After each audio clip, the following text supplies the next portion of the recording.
I can really tell that Jules has adapted her style to suit my disability. And when I came, I remember talking a lot about, oh, this is because this happened to me, and this is because I can't do this.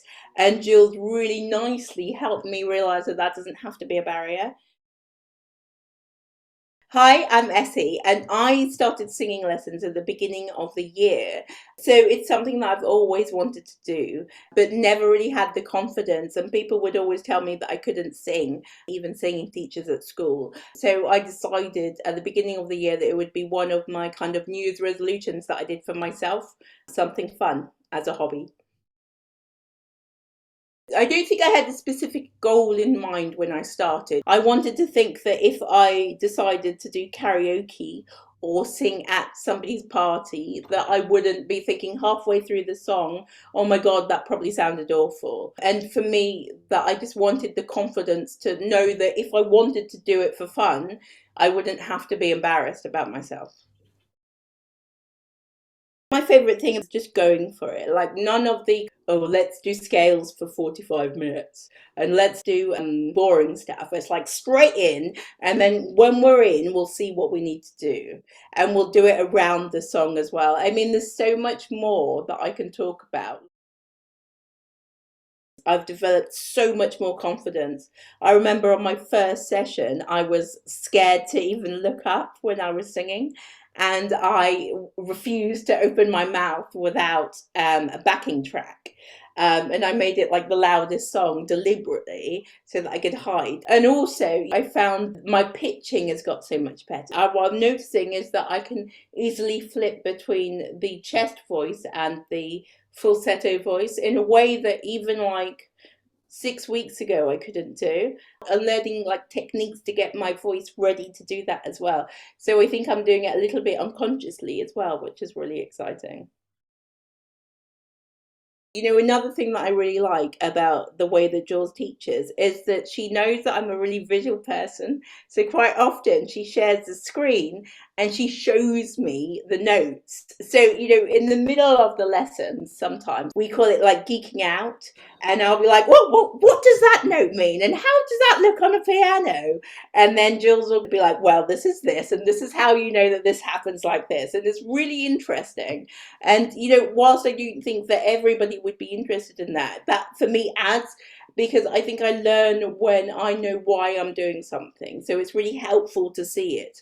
And when I can't quite place the note or place the pitch in the right place, it's really helpful to see where it should be. And then I'm like, okay, I just need to be a bit higher. When you're not musically attuned, it really helps to kind of visualize something.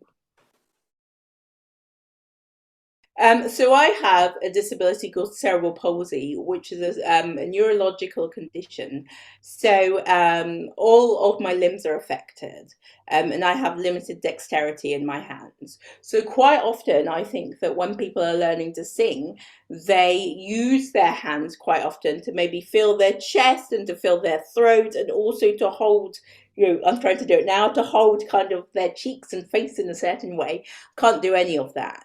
And also, although I can stand up, I sit down a lot. So what I noticed really quickly about Jules is she wasn't like, oh, I can't do this. You know, you just have to do it my way, or actually, you know, find your own way to do it the way I'm doing it kind of thing, which is a lot of teachers do, not just singing, but across the board. A lot of people are like, I can't be bothered to even think about how I'm going to adapt. So you can just work it out for yourself. What Jules did is she sits down with me as well. So I'm sure that she stands up for the majority of her other clients, but for me, she sits down, and I can see her thinking about ways to adapt a technique and a style to suit the fact that I'm sitting down.